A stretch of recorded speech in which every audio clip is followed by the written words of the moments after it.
Hello, my friend. I'm glad you're here. Today, I want to tell you a story. It's about a man, his wife, and their 2 children. It's about losing everything, and finding hope again. It's about fear, love, and one simple choice. The choice to learn English.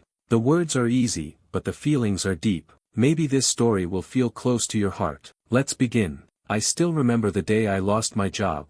It was a cold morning in November. The sky was gray and the wind was sharp. I walked into the factory like I did every morning for the past 10 years. I said hello to the guard at the gate. He looked at me but didn't smile like usual. I didn't think much about it. Inside, I sat at my desk, opened my computer, and took a sip of my coffee. My fingers were cold. I looked at the clock. 8:03 a.m. A normal start. Then I saw a message on my screen, "Come to the manager's office." My heart started to beat faster. I walked down the hall. It felt longer than usual. My boss was sitting behind his desk. He didn't look up right away. Then he said my name softly. He looked tired, maybe even sad. He said the company had to cut people. Not because of me. Because of money. The factory wasn't doing well. I tried to stay calm. I asked, "Why me?" He said again, "It's not personal. Just numbers. Just a decision." I heard the words but I didn't feel them. It was like a dream, but not the good kind. I went back to my desk, packed my things in a cardboard box, and walked out. No one looked at me. No one said goodbye. Outside, the wind hit my face. I just stood there for a minute. I had no job, no plan, just the box in my arms. I walked to the bus stop and sat down. My hands were shaking. I was afraid to go home. I didn't tell my wife until that evening. The kids were already asleep. We sat at the kitchen table. The lights were low. I told her everything, word by word. She didn't say much. She just looked at her tea. Then she nodded slowly. I think she was trying not to cry. I wanted to promise her it would be okay. But I didn't, because I didn't know. The next few days were quiet. I woke up early like always, but now I had nowhere to go. I walked around the city. I tried to think. Then I started looking for work. I made a list of companies. I called people. I walked into shops and asked if they needed help. Most said no. Some didn't even look up. Weeks passed. The bills didn't wait. We stopped eating out. We turned off the lights early. I sold things. My tools, my watch, even my bike. Things that had memories. It hurt, but we needed money. I started to feel like a guest in my own house. My wife was distant. She smiled less. The kids played in their room with the door closed.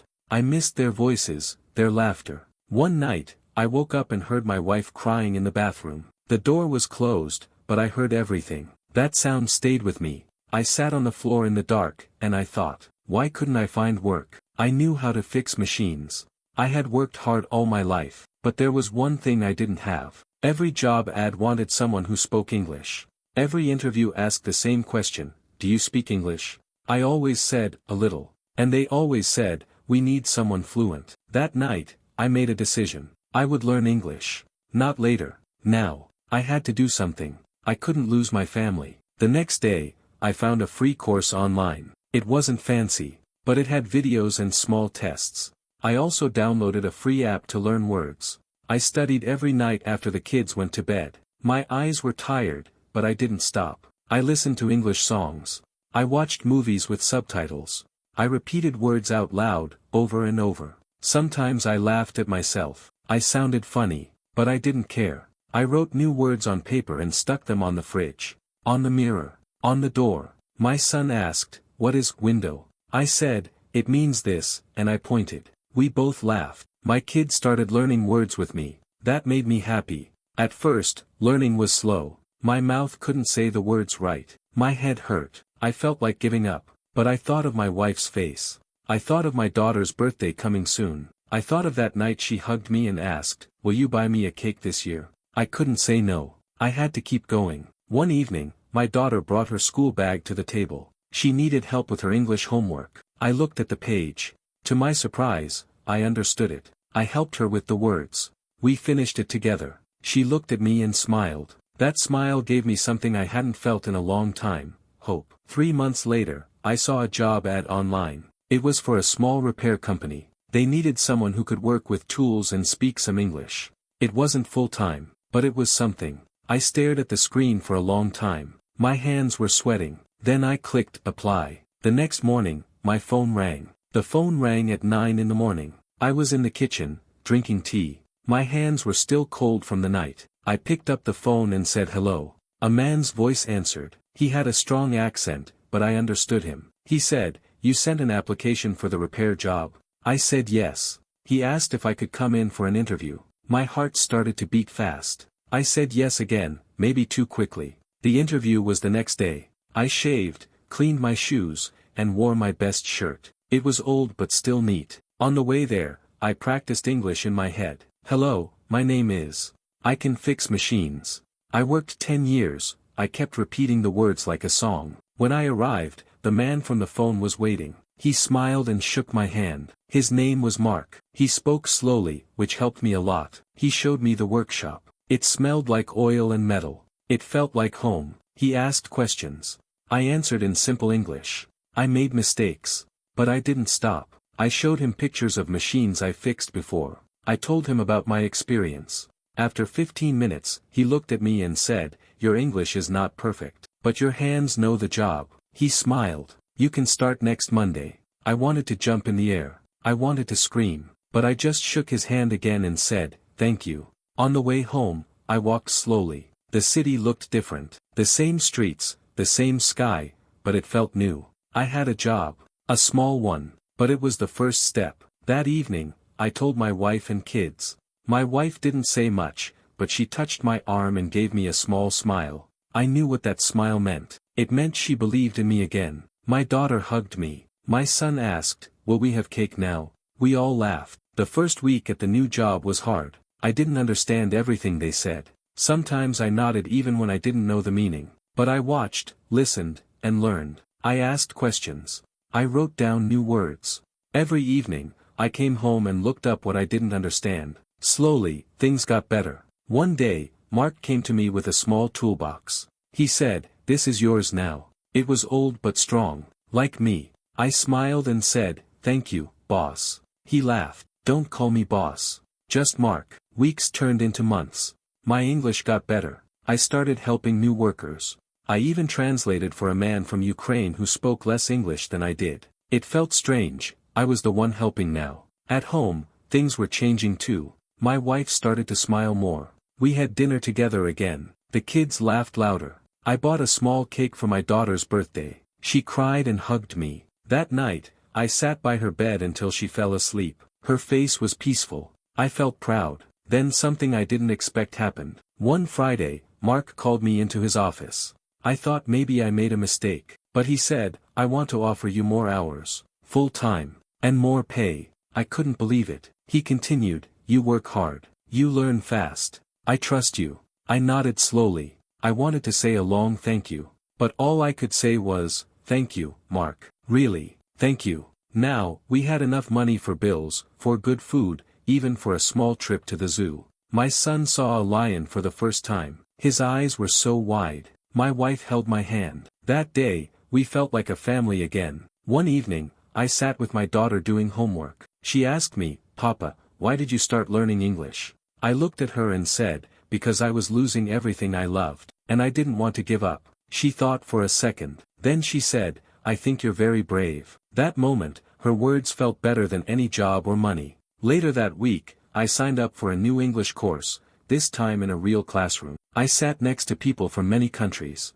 Some were younger than me, some older. We all had different stories, but the same goal: to learn, to grow. One man asked me why I started learning so late. I smiled and said, "Better late than never." He laughed and said, "True." Now, I read books to my kids in English. Not perfect, but they listen. Sometimes they correct me, and we all laugh. My wife says I speak differently now. More clearly. More sure of myself. I'm not rich. I don't wear expensive clothes. But I wake up every morning with purpose. I work with my hands and my words. I help others. I speak English. I'm not afraid anymore. One evening, after dinner, my son said his head hurt. I thought maybe he was tired. He had played outside all day. He looked pale, and his eyes were dull. I gave him water and told him to rest. But the next morning, something was wrong. He didn't want to get out of bed. His forehead was hot, very hot. I touched his skin, it was burning. His whole body was shaking. My wife looked at me, her eyes wide with fear. We didn't wait. We wrapped him in a blanket and went straight to the hospital. At the front desk, the nurse started asking questions. She spoke fast, in English. I understood her. I answered clearly. I told her when the fever started, what my son ate, how he slept, if he had pain. She listened and took notes. Then she called the doctor. They brought us to a small room. My son lay on a bed. The doctor came in and examined him. He asked more questions. I answered every one. He said, "We need to do tests. Blood, maybe scans." I nodded. "Do whatever you need," I said. We waited for hours. My son slept in short, weak breaths. My wife sat beside him, holding his hand. I stood near the window, watching the sky turn from gray to black. Finally, the doctor returned. His face was calm, but serious. "It's an infection," he said. "His body is fighting it, but he needs help. We need to treat him now. He must stay here for 3 days, maybe more." I asked, "Is it dangerous?" The doctor said, "It was. But you brought him in early. That was good, very good." Then they gave us a paper. The cost of treatment, medicines, room, care. It was not cheap. My wife looked at the number and her hand began to shake. But I didn't panic. I had a job now. I had been saving money for months. I reached into my bag and pulled out my wallet. I paid, not with fear, with pride. I looked at the nurse and said, "Thank you for helping my son." She said, "You helped him too. You acted fast. You understood everything. That saved time." That night, I sat next to my son's bed.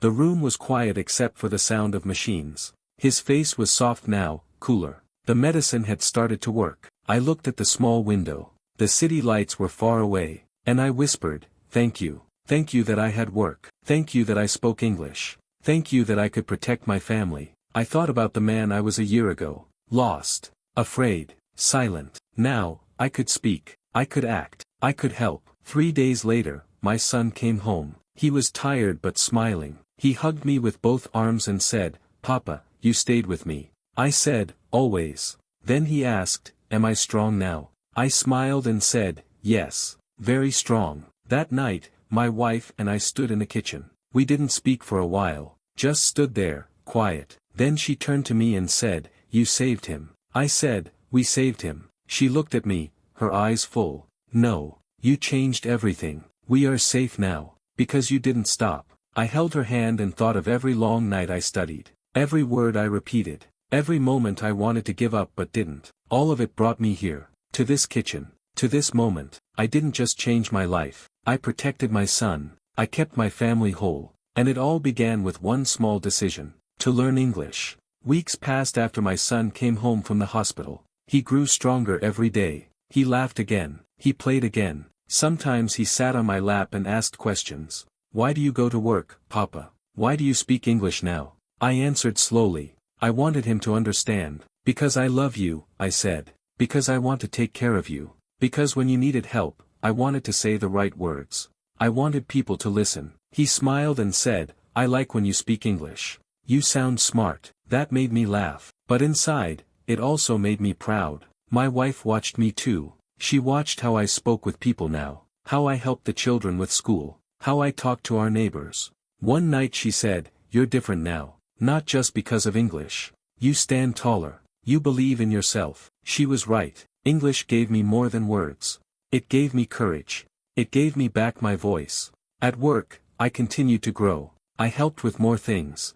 I even trained new workers. One of them didn't speak much English. I remembered what that felt like, so I was patient. I explained things with hands, with pictures, with simple words. He thanked me again and again. Then something I never expected happened. Mark, my manager, called me into his office. He said, "There's a position opening. Supervisor. It's more responsibility. More pay. You'll work with clients, manage tools, help the team. I want you to apply." I was silent for a moment. "Me?" I asked. He nodded. "Yes. You've earned it." I thought about everything. A year ago, I had no job. No hope. Now I was being asked to lead. I took a deep breath and said, "Yes.